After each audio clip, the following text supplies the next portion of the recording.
Hello, everyone. Welcome. You are listening and watching Rashkin Report Perspectives, which is Rashkin Report in English, and Silicon Curtain. And my name is Yuri Rashkin. With us, of course, is Jonathan Fink. And I'm super excited. I'm sure, Jonathan is super excited to welcome Jason Smart. Honestly, I mean, hello, first of all. It's good to see you. Yeah, I'm Always great to see Jason, and you always know that it's going to be challenging and thrilling. And thrilling. Yeah. Super excited to see this group together because to me this is what internet should be about, where you have interesting people coming together for conversations and then other people can check it out. And Jason, you're a big like a news outlet all by yourself practically. And now welcome to YouTube, where now your channel is blowing up. And I'm looking at your videos going, how is he doing this? What is he doing? But Just got lucky. yeah, every time. I don't know. I don't think so. Anyway, tell us, what do you feel is because I'm kind of in good spirits after election results in the United States, so we can discuss that later. But what are your thoughts on what's going on with Russia as it is going into this winter? Is it Russia on fire? Is winter is a bad time? It certainly seems that way. I mean, Russia at this point has got a lot of significant problems. The ongoing attacks at the refineries are well talked about, the shortages that we see of fuel across the country, which is expanding, but also the fact that Ukraine is going after some of the critical substations that Russia needs. Now, each one of these substations has a value of over $10 million, but it's the sanctioned parts that Russia really needs and it has a harder time getting. It takes much longer.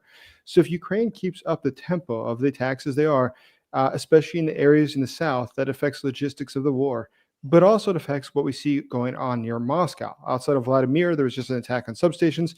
We saw another one in Suzdal. In the general region, there's been one after another. And that's why within the Kremlin itself, we're seeing more panic, and that is the right word, panic, than we've seen in a long time. And that's evidenced by the fact that, just yesterday, one of the persons in the Putin government who's in charge of looking at political risk for the Kremlin said that there's several different factors that could challenge the future of Russia, and one of which is civil war. So within Russia, it does seem that there are a lot of very tense moments that are worsening. And these are all reasons to believe that the situation in Russia any day could become very destabilized. And which, by the way, the history of Russia is such that that would not be uncommon. In fact, for that matter, statistically, the most common, the highest predictor of whether or not a country will have a non-planned democratic change of events, to say that people overthrow the government, is if the country has a history of them. And Russia is historically an incredibly unstable country compared to others. Compared to the United States, I'll use just because I know the U.S. a little bit, is the U.S. has been around since late 1700s, and since that period of time, there's been no coups, there's no been revolutions. There was a civil war that tried to have a separation. But Russia, by comparison, it's actually sort of common. You remember back in 1991, we remember also, for that matter, the 1917 revolution. We looked at the fact that they got rid of various Soviet leaders sort of rapidly, Khrushchev, an example. We look at what happened to the czars. Russia does have a tradition of there being rapid political changes in the country. And that is statistically the highest predictor of what will happen next in the political history of Russia. Jonathan? Oh, I'm struggling for the buttons there. Yeah, I mean, 1905, 1917, twice, 1991. I mean, it's a history of absolute instability, but usually instability when there is rapid change or rapid challenge or a defeat in war.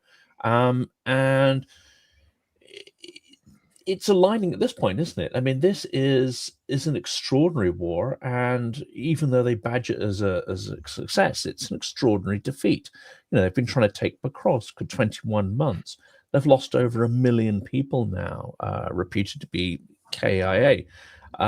They've burnt their entire stock of not just sort of Soviet weaponry, but also their so-called sovereign wealth fund is now no longer covers the budget deficits. It's in a dire situation. And at the same time, I'm fascinated, Jason, by what you brought up there, this warning about forces of destabilization. They've also sucked in huge immigrant populations to try to fill workplaces, which, of course, in a country that has a history also of racism, dare I say it, is causing huge social tensions and divisions, and also pushing, I would say, political extremism. I mean, it's suppressed. Politics itself is suppressed. These forces, how are they going to come out?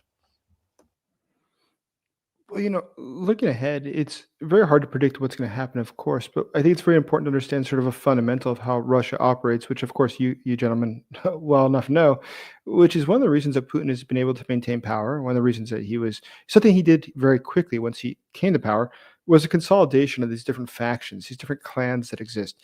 And there are several different clans, and that's why the 1990s were famously very violent in Moscow. Lots of people getting killed, lots of things blowing up. And why that sort of stopped, why that sort of ceased as a common thing that you saw amongst the different clans, these different criminal gangs, why that ceased? Well, Putin made himself sort of the keystone. So all the pressure relies on him. He's the one at the middle to make sure everyone's balanced. And that's why today, when you see the fighting between Zolotov, who's in charge of the Rosgvardia, the National Guard, and Bortnikov from the FSB, what's that about? Well, they've got their own, tiffs. They've got their own turf that they're fighting for. And that conflict is very hot, but they don't go at it publicly or in a real way and killing each other, because Putin would prevent that. But, you look at the conflict that a lot of them have with Kadyrov. You look at the conflict that's within the military right now, which has got a ton of problems. The fact that 17 Russian generals have been arrested just in the last couple of years from the military and the Rosgvardia. In fact, just last week, another general from Rosgvardia got 9 years in prison. And the fact is that they're arresting them for sort of small level corruption in the scheme of Russia. I mean, $16,000 bribe was this one guy. Now, what's interesting about that is, why are they doing it now? We know that every senior officer in the Russian military is corrupt, but why are they doing it now? Well, it's because there's a limit of the amount of resources that there are around. Before, there was a lot of rackets. There's a lot of ways to shake money down from people. There's a lot of different money you could steal. But today, it's becoming harder and harder. And I think that's one thing that people don't recognize, is how bad the situation is. I cite you an example. You recall the transport minister who killed himself, coincidentally, the same day that Putin fired him, just 2 months ago or so. Now, what was interesting about that case is, and a lot of people didn't notice this, but I was watching his case specifically because I said, now, why did they really go for him? Well, one, he was engaged in about $256 million who got stolen from the border region with near Ukraine, where he had been a governor, and they didn't have the protection there. So it looks like he was embezzled. But that means he was working in collusion with someone. He didn't have direct access to that money. So he was in collusion with who? Well, probably people in the intelligence service and in the military. But now, if he gets fired as minister, that also means he could talk, because now he could be prosecuted. But there's another aspect of this which is even more important. And that is the fact that about 2 weeks later, the FSB took over control of the ports of Russia. Historically, they've been underneath the Ministry of Transport. But why are the ports so important? Well, if you're trying to set up a racket of what's being imported or exported, the ports are a great place to be, because you know exactly what's coming in and out. But more than that, you can tax things like the oil industry, which is already dealing in the black market. And because of that, that gives you another window of opportunity to consolidate wealth. But overall, we look at this fighting, we look at the upper elites, we look at the 17 generals that have been arrested, 15 of them worked in logistics and acquisitions. Go through the number of generals who have also sort of disappeared. Nobody knows where they've gone since then. There's been a lot going on. And within the FSB itself, look at the fighting that's breaking out with the three major factions there, Sections and Bortnikovs and the others. So you look at these fighting that's going on. What is actually making this happen? What's pushing that change? Why are they arresting people like the oligarch who's in charge of the second largest gold mine in the country and a number of others? Well, guess what? Gold is a really convenient thing to have. If you don't want rubles, gold will always have a value. Anywhere in the world, you could take that and it will have value. So we're seeing more and more of this acute situation where the economy is becoming destabilized. But more than that, it's a fact that the political leadership is starting to make decisions to safeguard their own futures. And knowing that right now, the situation isn't so clear. I mean, Putin is 72 years old, so he could kick the bucket at any time. But more than that is, game theory would indicate it'd be smart for you to make the move to try to consolidate the power. Because you know that the other factions, when Putin dies, they're going to kill you. They're going to wipe you out. It's a 100% chance it's going to happen. He is the Keystone. So if he's 72 years old, and you realize that one day he will die, game theory would indicate the smartest thing you can do is make the move yourself, replace him, or get in your own faction to prevent your faction in the future from being liquidated. And that's why I think that when we see the private military companies, which have been renamed, but they're still owned by major corporations in Russia, the oligarchy, why do they really have these? Well, it's not for the protection of Russia. It's to protect their assets when a civil war starts between them. Jason, I have a question here. Here's what I'm trying to figure out. I think what you're describing very well is the shrinking pie. There is fewer resources. It's a game of musical chairs. The situation is such that the economy is shrinking, and there's a constant fight for resources. And the depth to which you've described it is something I couldn't even, I could only suspect. But does that really mean that the regime is weakened? Or does it mean that there's just fewer people in charge, or the power shifts around? But in the end, what are the Russians going to do? They're just going to follow the rules, whatever that is being told to them, whether it's this ministry or this department. Is the regime any weaker because of it? Well, yes, but it's for a couple of different reasons that are sort of secondary in nature. So, what I would cite as an example would be this: when we're looking at destabilization of a country, several different things can happen, but we always have to look for the secondary things. Like obviously, people aren't going to answer in a poll any differently than they did before. They all support Putin in polling, but what you look for is the secondary questions, which are things that you can get away with asking. And the way that you can do that, though, not in a poll but in real life, is look what people search for in Yandex, which is the Google of Russia, and we see what people are searching for today. And it seems like they are becoming concerned about the sustainability of their country. But something else that I was researching recently is if you look at different things, such as where Russian investment is going, where money is going from Russians who have left the country, it's spreading out now. Now, undoubtedly, a lot of these people are bearing money that they're taking for people illegally from within Russia who are sanctioned. They're trying to spread it out to other countries. And that's why they're going to places like port cities, namely ports that have control of the cartels, Latin America being a big one, West Africa being another one. But if you look at this, that's all indicative that people within the regime, they're not just talking about, Putin's not good, he's bad. No, they're moving their money around. This is a sign that they're taking action. But also to support this is the fact that I think the greatest secondary evidence that we've seen that the regime has some significant problems is not just the Prigozhin uprising, the fact that that was, surprising and fascinating and wonderful, but something else. It was not. Remember what happened? Prigozhin got all the way to Rostov. He was on his way to Moscow, got to Rostov, but on the way there, we saw that the military didn't stop him, the police didn't stop him, the National Guard didn't stop him, the border guards didn't stop him, and probably most interesting, not only did the FSB not stop him, but the people of Russia greeted him. We saw the videos of how they reacted. They greeted him in the streets. They brought flowers. They brought food. They brought wine. That's sort of fascinating. But perhaps even more interesting was when we went to go talk to the senior leadership of the Russian military. They saw him coming from 400 kilometers away. They could have called in an airstrike. For that matter, the Chechens were only 200 kilometers away, and they weren't able to make it in that whole period of time, 6 hours, because they said bad roads. Really? Really?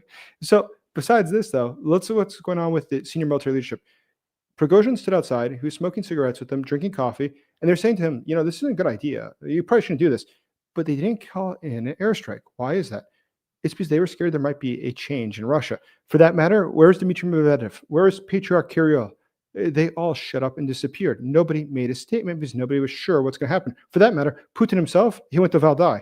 So what we see is that in Russia, when things start to shake, everybody goes for the cover. Nobody was standing there trying to defend the Putin regime. And this is always fascinating me. It's the idea, again, the elites, as you say, there's a sort of game theory here. There's a scrabbling for alliances that mean you don't get wiped out. But there's also it seems to me, a psychology amongst people generally, which is to watch out for the next strongman. Everyone instinctively knows that it's not going to be a liberal female taking over. It's going to be another strongman.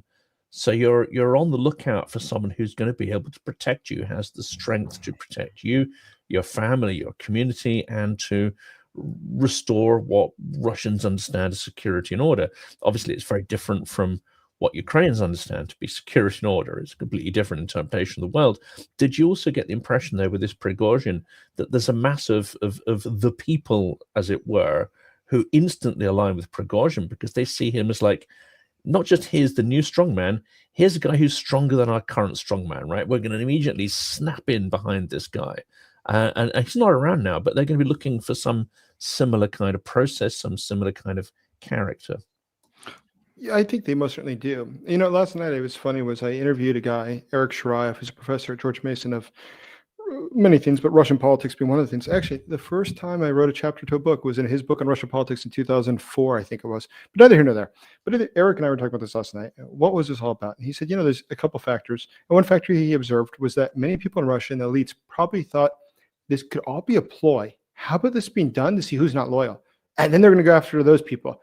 So a lot of people are probably nervous about that. And I was like, to be fair, that's true. And when you look back at what happened in the case of other times, 1991 as an example, or when Stalin died, look at the reaction of the senior leadership standing around going, is he dead, which we do now. That is sort of common in Russian history, right? But they also try to align with who is ever coming to power. So the Chechens, I think, is a good example of that. So Ramzan Kadyrov, who's a horrible human being, where was he during this period of time? Now, the Putin regime counts on Kadyrov having his troops, I can't remember the number now, but it's a significant number of Chechens that are essentially garrisoned across Moscow in the downtown area, specifically if there's an uprising against the government, so that they come out and they protect the regime. The idea being that the Chechens would be more likely to fire on ethnic Russians who are Orthodox versus the Russian troops who might decline to do that, or it could be the military that tries to rebel, and the Chechens wouldn't have a problem shooting at them. But neither here nor there. Where were they? Well, they didn't show up, and that probably is indicative of this. Kadyrov himself is a strong man, but he knows he's hated universally by essentially everyone. And if you know that, you realize, well, listen, it's time to get on Prigozhin's side, or at least not piss him off now, because later we can cut a deal. But I cannot afford at this time to waste my currency trying to protect the Putin regime if it's on the way out the window. All right, we have a question from or thought from John Lord. When Central Russia, Kazakhstan, and Siberia go independent, and China and North Korea take over Siberia, I think that all of the civil war conversations ultimately end up leading to is Russia going to be able to keep it together, or is Russia going to break apart as a result of such civil war and this infighting that we see only growing? And then, Jason, you mentioned word panic, which is not just a good word for headline, but it's a powerful, word. So what do you feel that panic is based on at this moment? Is it having to do with some small issues that are, like Ukraine destroying their resources and bombing their refineries? Or do you feel that there's a bigger picture in mind that anybody's noticing? Or are they just so busy with the day-to-day infighting that they're not seeing where the whole thing is actually going? So, it's fascinating how you ask that, because I think there's actually a couple of questions in one when we can approach it that way. And that might be the most succinct means of getting to the bottom of it, is that first, I think it's important to recognize that there's three different ways that the war can end, or a lot of things can end, but the war in this case, which is economically, politically, or militarily. Now, militarily means, physically ejecting all the Russians, and that's it. What's more likely to happen is to aim for something like political change in Russia, or economic collapse, or to make it impossible for the Russians to continue waging war, which is obviously what the Ukrainians are trying to leverage at this point. But there's something else that's really interesting about that. So when we're going it forward and we're trying to understand what everybody's thinking, what their psychology is, for Vladimir Putin, like every dictator before him, his singular objective in life has nothing to do with Russia or anything else. It's not about Ukraine. It's about making sure he doesn't fall from power, making sure he doesn't end up like Mussolini or Ceausescu. That's his number one goal, number one priority in this world. So everything else will come after that. So if we understand that, we also have to understand that other people around him don't share that objective. His survival is not their top priority. Their survival is their top priority. So everyone's going to operate in what is their own best interest, right? And that's something we can calculate. That's the cool thing about game theory and statistics, is that when you do the calculations for these things, you try to figure out what's going on, you start to realize, yeah, logically, like, why is anybody going to be coming to Putin's defense? It's not a smart thing to do. But either way, going ahead, yes, I think that today, given the fact that these refineries are being struck and everything else, something like a military defeat, or let's imagine that there's a break in the lines, or for that matter, the soldiers start to defect in larger numbers. They have been surrendering in larger numbers now. They have been deserting at higher numbers. But let's imagine that would happen again. Let's imagine, though, that we're something where Russia had a serious defeat of some sort in Ukraine. How that could turn into rebellion is hard to predict, but does it happen? We know it happens, because people are going to be operating their own interest. It's no longer something rational. It's not just doing what the leader says, but there's another attribute of this as well. Look in Moscow. The banking system has become really complicated. In fact, a think tank that's connected to the Kremlin said that within the next, this is written a couple months ago, so it was saying that within, I think it was a year and a half, that Russia could face cascading bank collapse, cascading bank effects. This is their words, a Kremlin think tank. And the reason is very simple. They have so little liquidity in the banks. In fact, it looks at this point, they had about $100 billion that they've taken out of the banks to pay for this war, which are not actually in the registers. So if you go look it up, the banks all have this liquidity, but they don't have it. The central bank today is forced to now have repo loans where they give money to the banks, liquidity to the banks, so continue operating. And that's why today they put on more restrictions on how much even a civilian can take out from the ATM. It's because there's not enough liquidity in the banks. They're trying to prevent runs on the banks. This is all factual. And this is the funny part is the way they always announce it on Telegram is they say, in order to fight Mosheniki, Jonathan, help me. Yuri, Mosheniki, what's it in English? I can't remember the word. Con artists, thieves. Yes. Thank you. I was just remembering the words of this telegram. I was translating in my mind. But yes, it was saying due to the rise of these different con artists, we've had to limit how much money you can take out. And if you go to the bank in advance and you notify them, they could still decline to let you take out your money. And that's to prevent people from depriving you of your wealth. Listen, banks everywhere in the world are targeted by con artists. Russia is not special. So are they really doing this? It's liquidity problems. And those liquidity problems are spreading. And it's something that the central bank has acknowledged. It's something that think tanks around the Kremlin have acknowledged. But you look at all these different factors together, what I see is that any one of these things, any given day, could really start to go into a bad spiral. And we just look at the senior people. Look at Ivanishov, the general, just was it 2 days ago, who said that Russia's facing defeat on all directions. Girkin, Strokov, who was very instrumental in 2014, the warlord, former FSB, he's saying the same thing from prison. The other one, whose name escapes me, said this on Russia, the first channel, 3 days ago, said exactly the same thing, that Russia is not winning, is losing. This is on Russian TV, state TV. When you're seeing this coming from people that are military, that are well known, that are well respected, that's probably a good sign of what's really happening. And the other one is demographics. I know people like Peter Zahn talk about this, and that there tends to be a sense of these are very long-term trends, but you need to hype them up for, short-term clickbait. But there, a sort of graph came up. I wasn't able to check the validity of it, but it showed the exodus of Russian population from provincial areas. So certain areas with increasing population over the last sort of 20 years were shown with green dots, and declined population was shown with red. Across Siberia and southern Russia, you've got this swathe of red, a sort of massive depopulation process going on. That, of course, has been massively accelerated by Putin's war, because a lot of people have died, and the birth rate is collapsing, because who wants to bring children into, well, the sort of chaos that's unfolding? We've known that for a long time. But I think people, what I appreciate, Jason, is your knowledge of the Soviet system. I mean, the Soviet system, we focus on it as a dictatorship. We focus on, all sorts of aspects of it. Very rarely do we focus on the fact that the Soviet Union was also geared up to keep rural populations in their place, prevent upward mobility, prevent huge move to urban centers. There was a system of internal passports called propiski, which prevented people from not just leaving their area, but you couldn't buy train tickets, you couldn't go in and buy eggs and basics. If you left your area without permission, then simply you couldn't survive, let alone risk being arrested. This is another part of this accelerated collapse, I think, of Russia, is the demographic crisis. Yeah, absolutely. I mean, absolutely, you're right. I fully agree with you. And when you think about the whole propiska system, the system of having to register your address, or the government would define where you would live, then you have to register it. It's really just a continuation, others have argued this is not my idea, but it's having these people on the collective farms, holes. You look back, you think of serfdom. Okay, you can't really leave the land, it's sort of stuck there.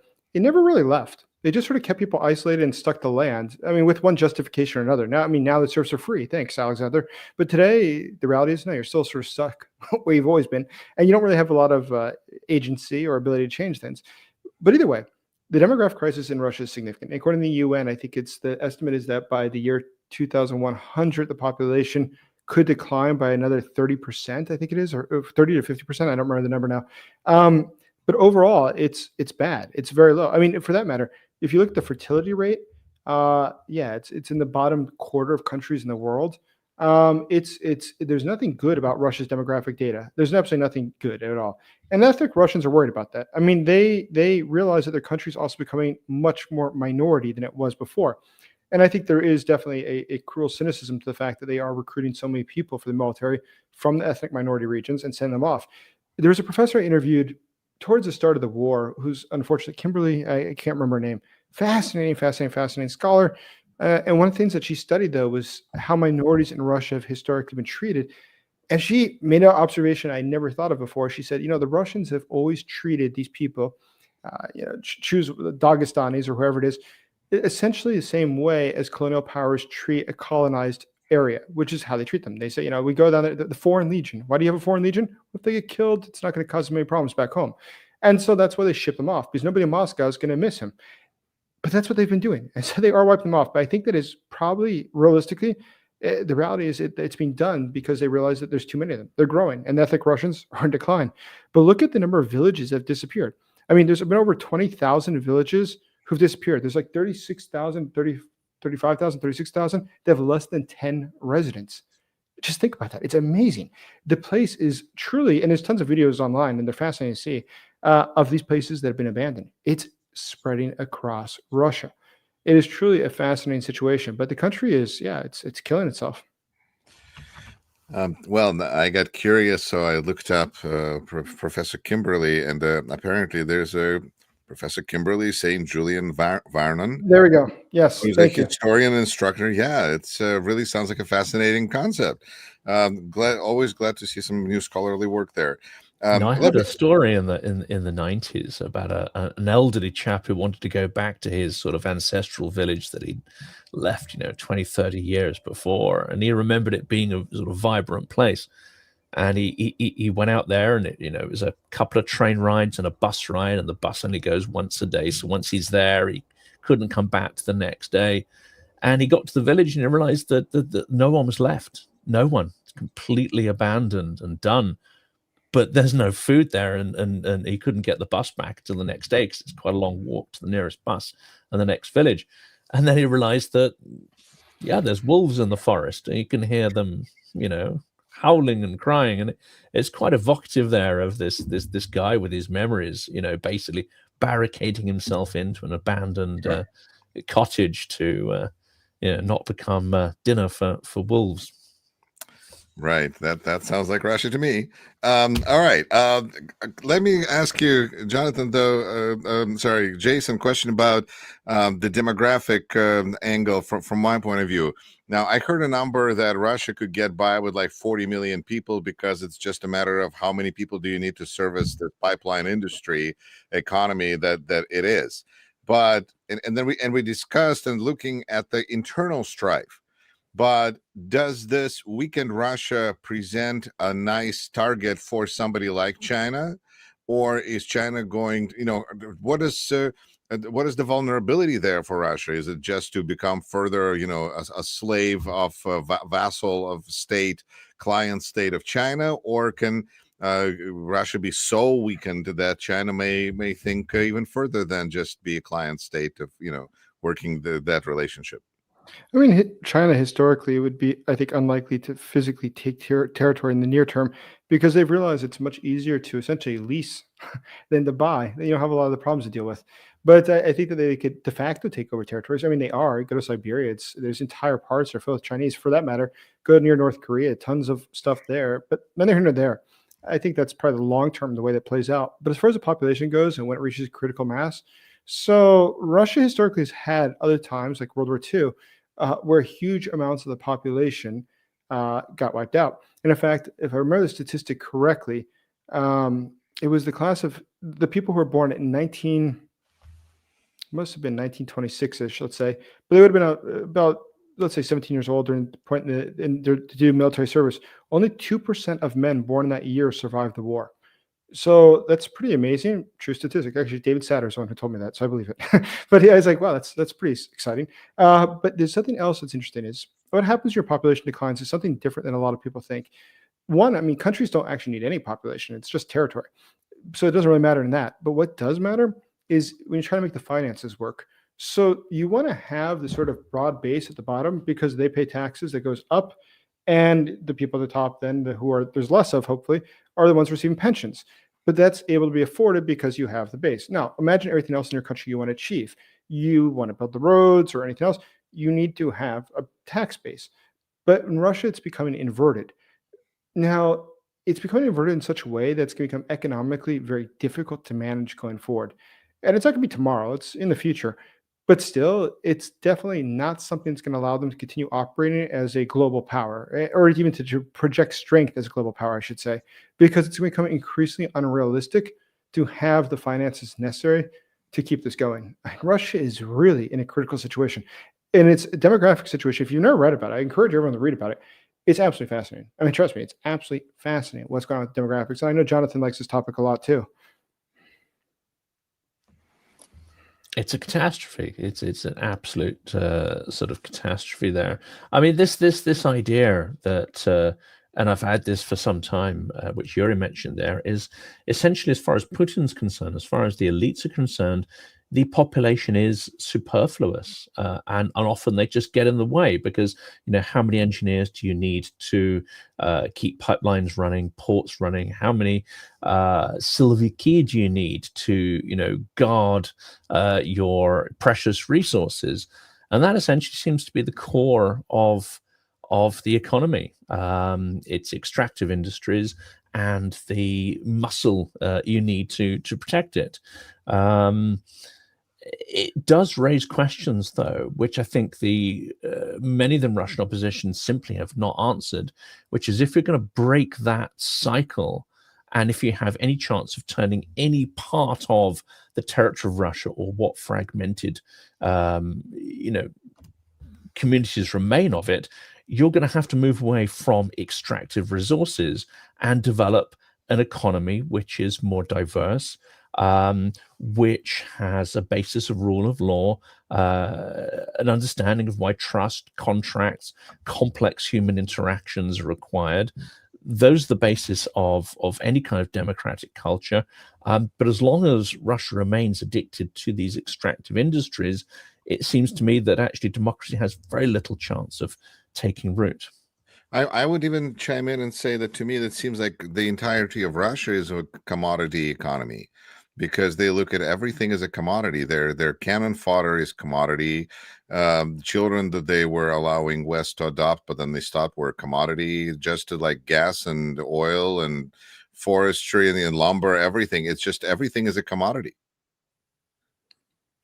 Yes, as they say, расходный материал, which Ukrainians point out. Yeah. Disposables, yes, very much. No, Russia's got a lot of problems. I mean, economically, it's got problems. Demographically, it's got problems. Socially, it's got problems. There's not a lot going on. And yet it holds together. It's still there. It's still there. It won't go forever, though. They give it some time.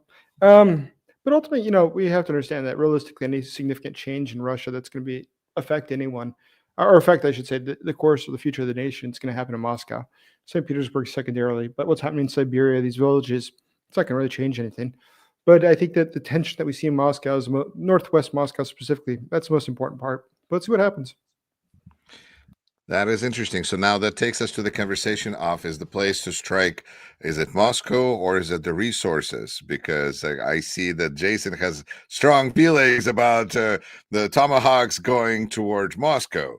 But do you feel that really that kind of an approach really, I mean, you can make Russian people pretty miserable. They're still not going to rise up. So how do you figure that hitting Moscow or St. Petersburg, even though it's going to be much more visible, and I'd love to see anything strike Lubyanka or Ostankino, do you feel that is the needle that needs to be broken, Kashev's needle there? Where is it? Is it in Crimea? Where is Putin's testicles? Where do we kick?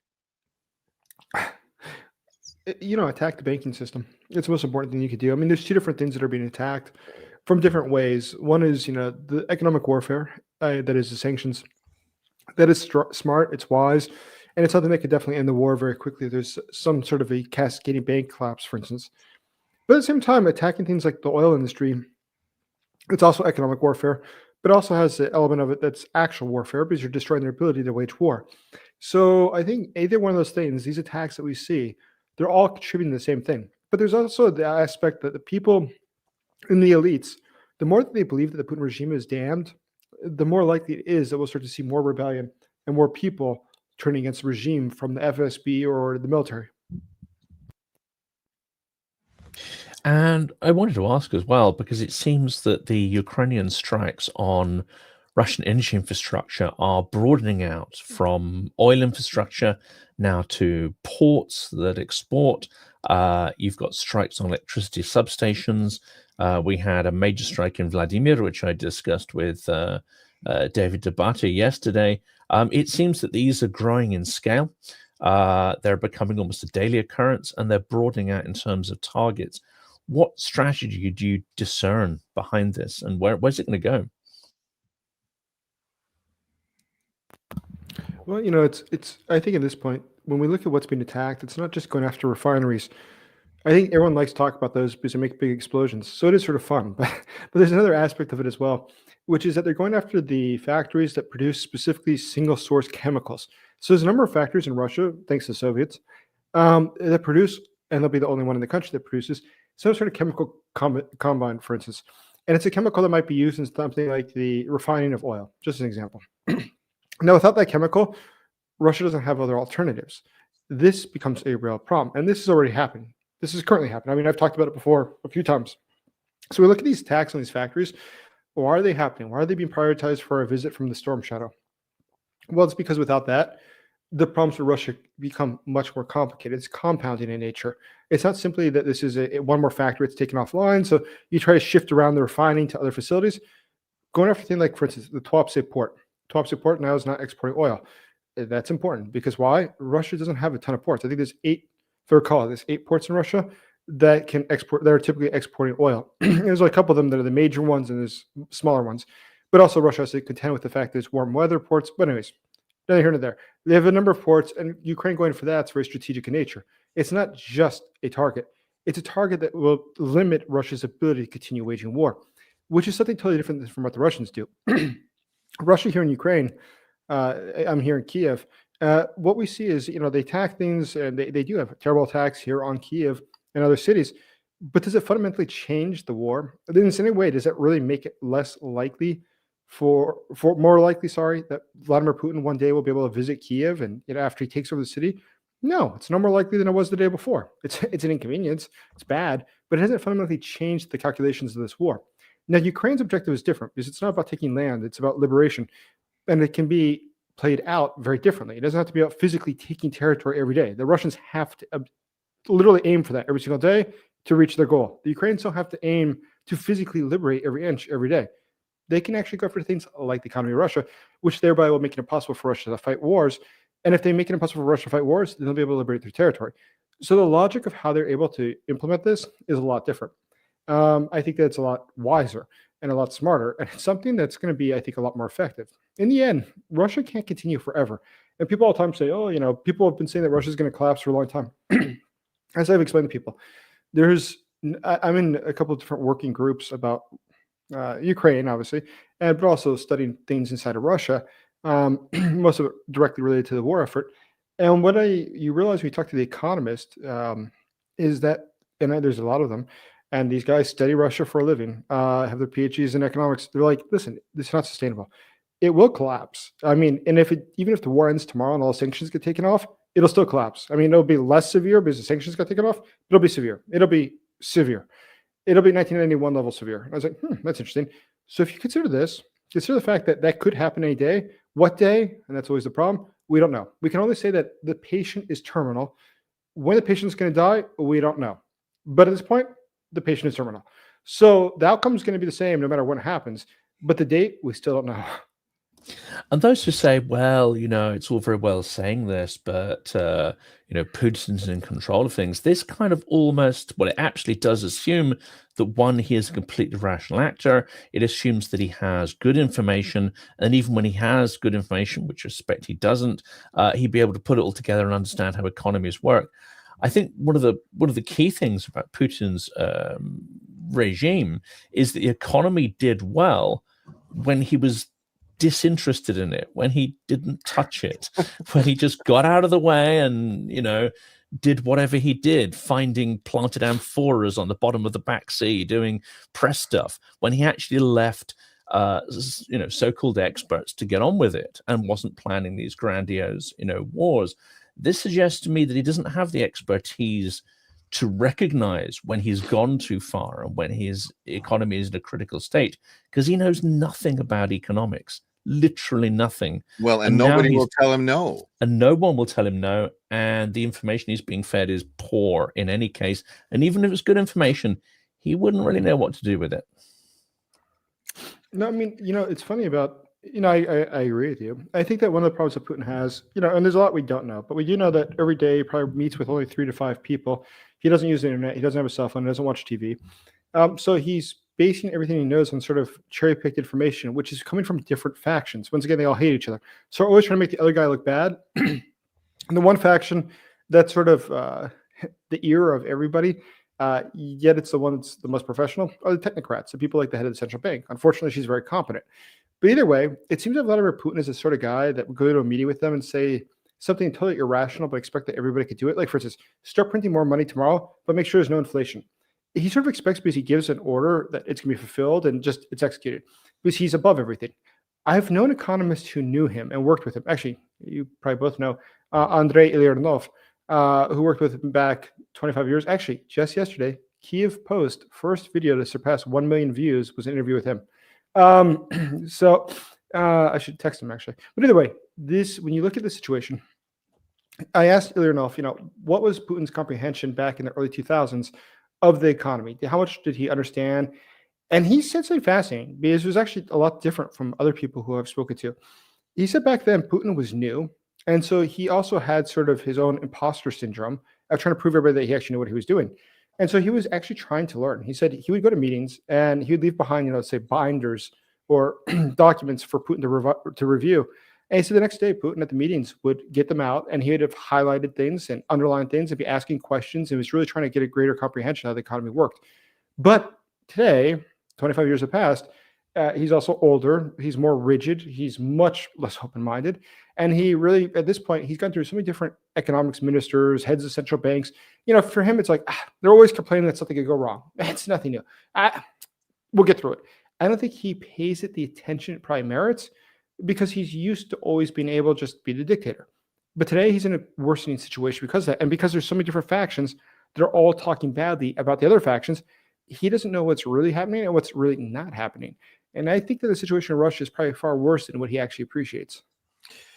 Jason, I wanted to ask you a couple of questions about what's going on, right? The current events in terms of we're almost back to a nuclear arms race.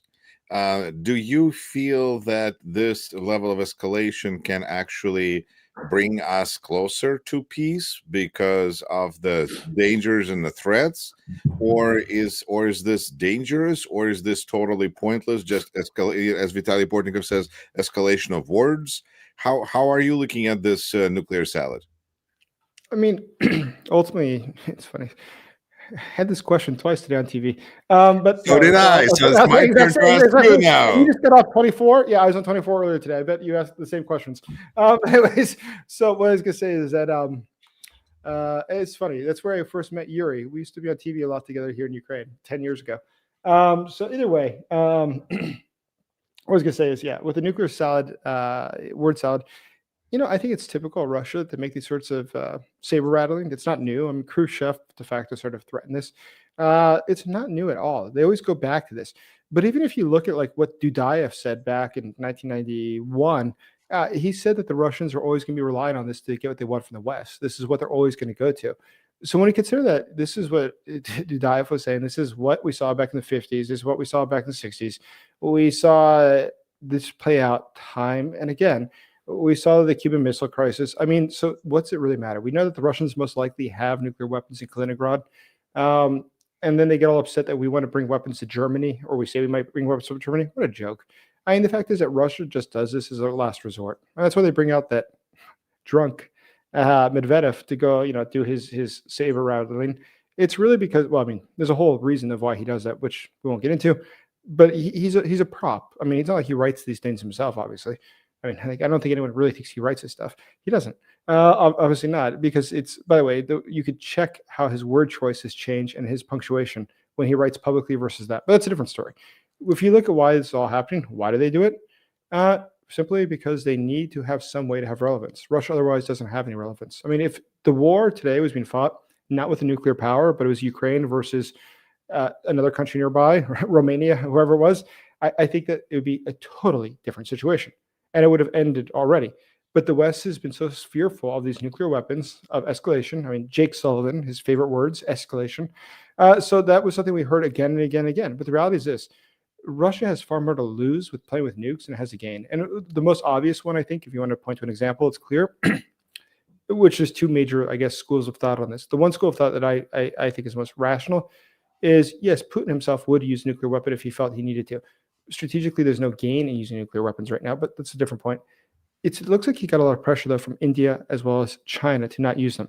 So India and China make up about 80-85% of oil purchases from Russia. And if they really were to threaten to drop the purchase, oil exports is about 40-45% of the Russian national budget. That would cave Russia really, really, really quickly. So that's one thing. But the second thing is, Russia strategically doesn't worry in the long term about Ukraine attacking it or NATO.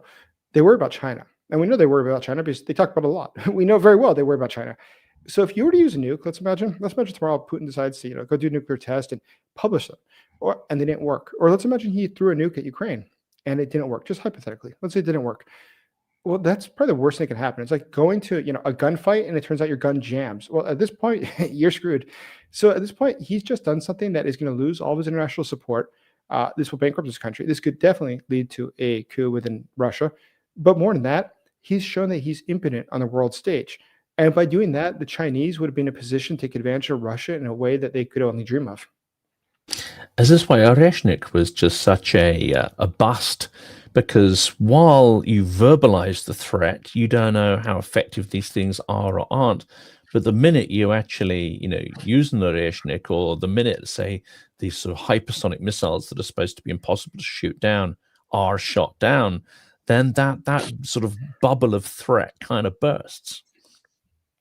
Absolutely. No, that's the whole purpose of deterrence, right? Is that you have to have credible threat. The term they always use, not threat, credible threat. So if you don't have that, you don't have anything. And Russia today, it's going to be taking a lot of risk.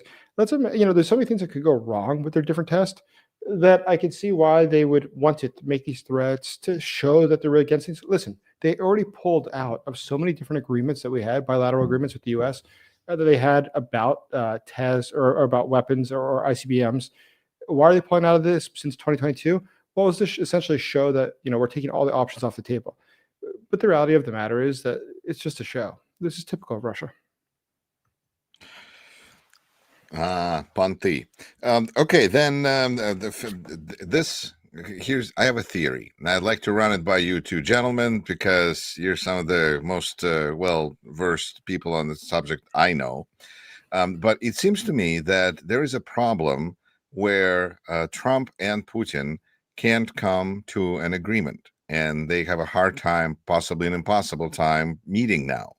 Because for Putin, he will get everything if he just submits to the American.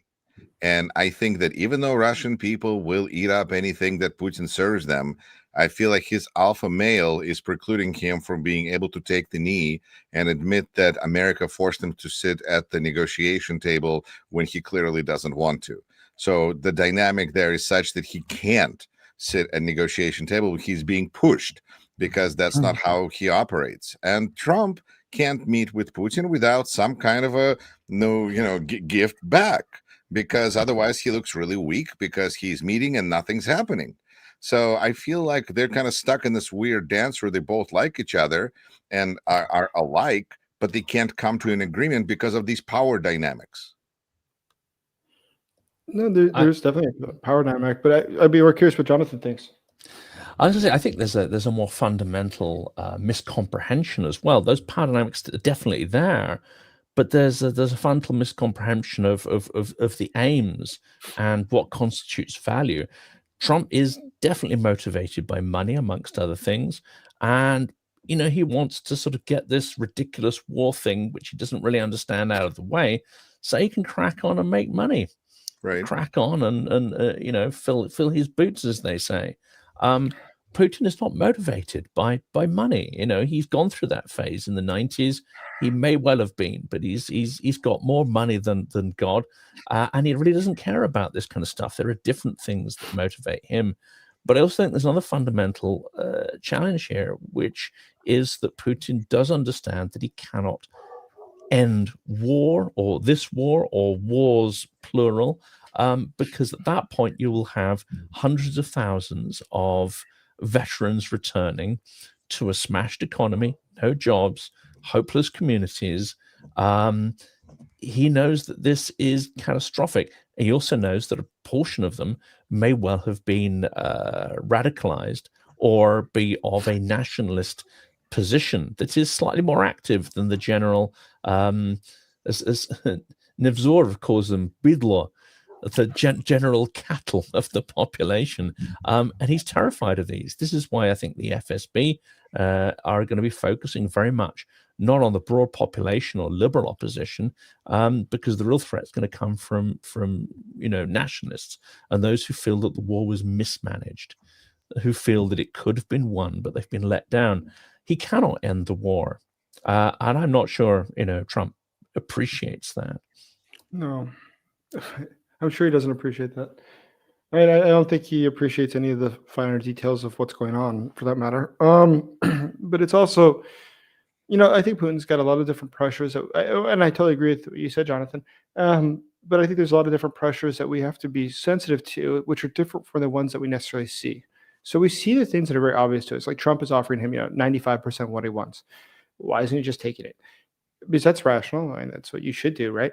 But if he's not thinking with that same calculus, he's saying, listen, it's not about the war in Ukraine. What happens there next, this territory, not territory, doesn't change anything. What does change if this war ends and my economy starts to totally collapse, and in which case I'm going to get lynched. That's something I need to avoid. Or I've got a military that's coming back, which the FSB is currently persecuting. And they're going to go after more of the officers as a result. This is because they stole the money. Then I have the military that could start to rebel. Or within the military ranks, as you point out, hundreds of thousands of men who are armed and very angry and not getting paid. That's not a great situation. So if you look at all these different sides, there's a lot going on that we don't necessarily know. And actually, one of the arguments I've made many times before is, generally speaking, Russian leaders, when they start talking about nuclear weapons, there's obviously the external purpose, but we don't usually appreciate the internal purpose as well. It's a means of demonstrating strength. It's a means of showing how much power you have. And so there's a domestic audience that he wants to hear that as well. So Putin recently, and I've talked a lot about this, is that Putin in the past few months has been acting truly weird. And as a person who spends a lot of time reading about Putin, it's weird. His behavior has fundamentally changed. And one of the reasons that I think it's changed is, he'll go to something like St. Petersburg Economic Forum was actually a couple months ago, but it's one of my favorite examples. Why would he possibly go there where it's about driving up investment in Russia and start talking about everywhere the Russian soldier's foot has stepped is Russian territory? Now, why would he really do that? My argument is because there's other people who are the ones who are interested in economics and business who is saying this is not going to end. This could continue going. And I'm going to say right here in front of everybody here, because it's not for the fact that the Taliban had a large delegation there, which it did. One of the largest delegations was the Taliban. But besides, it wasn't for them. It was actually for the people in the elites, those who control the means of production within Russia, because it's them he also has to worry about. I'm having my doubts about your answers, because it seems to me that you're portraying domestic audience as both a threat and a cattle. Which is it? Well, I think that the domestic audience for Putin is not the rank and file person, and there is an entire show and dance they have for them. But I'm thinking specifically it's going to be people that he's looking at within the military, within the elites. The fight within the FSB is very serious. I encourage people to check it out. Look what's going on with Sechin. Look what we see going on with Bortnikov. Look what we see going on with Zolotov. There is something really weird going on there. And the fact is, when you look at these details, I think that you would start to see probably he's not worried as much. It's sort of like, you wonder, why doesn't the neighbor just cut his grass? You have no idea what's going on inside of his house, where that's the last problem he has. And everything is collapsing around him and everybody's dying. He goes, who cares about the grass? For you, you're like, but why doesn't he just cut the grass? Well, I don't understand. Like, just be a decent guy, be a mensch, cut your grass like a normal person. Maybe he's got bigger problems that we just don't recognize. And I think within Russia, there's probably a lot of that we don't see. We see that there's things going on inside. The fact, and it's just, once again, I pointed to secondary evidence that we see problems. So you saw that the CIA in the past couple of years has been putting out more and more ads in Russian. And you look at who they're targeting. Who's the target demographic? Right. They're going to senior mid people within the intelligence structure of Russia, within the military of Russia, because undoubtedly there are people within the military who think that he is destroying their country. They're not happy to see all their soldiers get killed. I mean, there are people there. I mean, they're all corrupt, yes, but they are, in the end of the day, military officers. They spent their lives building this, and they're going, this is just a disaster. This is working out horribly. And we got the FSB over here trying to hamstring us. This is getting worse and worse by the day. They can't be happy about that. There are people in Russia, I'm not trying to justify them, but I think you understand my point, is who probably do think that, Russia deserves a great future and everything else. But looking at what they're seeing, the degree that corruption has destroyed their ability to wage war, how can they be delighted in that? How can they believe that that's the greater future that they want for their kids? And it's not. There's definitely some who realize this is problematic. And that's why someone like Gerkin, he has such a huge following. His following is serious. Look at the following that Wagner Group had. I mean, I should say Prigozhin had. He had a huge following. And it's the most patriotic and hardcore people. And by the way, when Prigozhin was still a thing, I monitor, and I used to do a lot more. I wish I still did. I used to monitor a lot Russian social medias, Vikadaktia, Odnoklassniki, et cetera. And so I joined, and I have a fake account there. Obviously, it's not mine. It's a random name with a random photo. But I joined absolutely every last Wagner group there was. I joined absolutely every last military group there was. The veterans groups. It was great. You can list where you served in the military. So I just go after different units in Ukraine, and I list that's where I'd served in the military. And then they let you join the alumni organization, or whatever they would call it. And so I was joining one after another so you could read their updates of what they were posting. And which is amazing to me that the Russians like, dude, I'm not even doing OSINT. I'm just over here like curious what they're doing. So I'm over here playing with it. I'm like, they did not look happy. They were complaining a lot.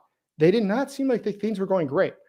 And the fact that they felt that way is probably something, if you get a bunch of them together and they've been drinking and they're armed, it could turn into very destabilizing events for the Putin regime. Well, I think this is a conversation that we could continue for quite some time, but I feel like 57 minutes. I mean, we have already a viewer who says that this has been almost an hour since I've seen Jason post anything. He is slacking today on social media, so we're grateful to him for his time. Jonathan, did you want to ask any questions, or should we wrap this up, or do we want to talk about New York, or to talk about New York another time? Oh, that's probably a whole other conversation, isn't it? But like that's a fairly delicious one to dive into at some What's point. that? But the victory of what's his name? The mayor's race. But I would just top out with a quick one for Jason there, which sort of joins the episode in a loop, and that is that Putin came to power not as a supreme dictator and force, but as someone who can negotiate between different interests, different clans, and stop the open warfare. He could formalize that warfare and adjudicate between, these hostile interests to hold it together. And I think, he's held that together for, since this system really sort of got into its own. But it's all been there under the surface, and these tensions, these struggles are starting to burst out, and we could see that accelerating. Do you think that's fair? I think it's fair. I listen. I mean, I think that we don't appreciate how divided Russia really is, how divided the leadership really is, and for that matter, once again, it's everyone in the elites became elites, and they became oligarchy, or they became the top whatever, because they're engaged in serious corruption. All these people are a bunch of criminals. They are a bunch of criminals. The FSB is a criminal organization. The military is run by a bunch of people that just embezzle money and run rackets. So what happens? Well, listen, they all realize that Vladimir Putin one day will cease to exist for whatever reason. And they also realize that they will be liquidated. And if you realize that, and you realize that every day, that's why attacks in Moscow, I think there's a secondary feature of that we rarely think about. But I've argued before, it's a good thing. If you're attacking somewhere like Moscow City, which is a sort of elite burb in Moscow City, in the city of Moscow, I should say, it's a neighborhood, a complex. Why do you want to attack there? Because that is sort of like the financial top people. That's the people that work at things like the work in the economy, finance. They work with things like banks. They work at things like the insurance companies, but the higher level people. But if you create for them the perception that things are worsening and they think that it might actually get out of control, then they start to make rational decisions. And rational decisions would be something like increasing the cost of insurance because you think, how does an actuary calculate the probability of a drone strike? But if there's been 2 drone strikes in your building in the past week, what's the probability that you think it's getting increasing? You probably would start to say, I think it's getting much more risky. We got to increase how much we're charging. One tanker gets destroyed and another one a week later. I bet the cost for those tankers of insurance goes up a lot. But there's something else, though, is if you were in those elites and you're watching this, what is your perception? You see that the others around you are starting to make moves to protect themselves in the future, to plan for what happens after Putin. And if you're not, you're flat-footed, you quite literally will get killed. So wouldn't you be trying to figure out your escape plan now? And that's why I think that we see the fighting within the FSB, which is so important, is they realize that there's something going on. They realize there's less money. And before it was sort of like a system where everybody got paid off and it was a pyramid. But today it's not like that. There's less money to go around. So how do you keep people happy? And why do they really need you, Putin, if you're not able to feed the system? I mean, you always had loyalty because you allowed them to have this great wealth. But if they lose that, or even more likely, they will lose their lives if there's a change of power and you're not able to prevent that from happening, who needs him? So I think that the Putin regime is in a much more dangerous situation than we appreciate. And I just go back to a recent video when we saw Vladimir Putin sitting there surrounded by his soldiers, telling them about how he is inventing all these new weapons out of thin air. And I thought, those people, they're sitting next to him. They could just reach out and really take care of the problem. But yes. Not yet. I guess that's why we're going to wrap up this stream and continue this in the future, because as long as this parody of Soviet Union exists, this conversation shall be ongoing. Russian threat is real. Jonathan, thank you so much to you. Jason, thank you so much to you.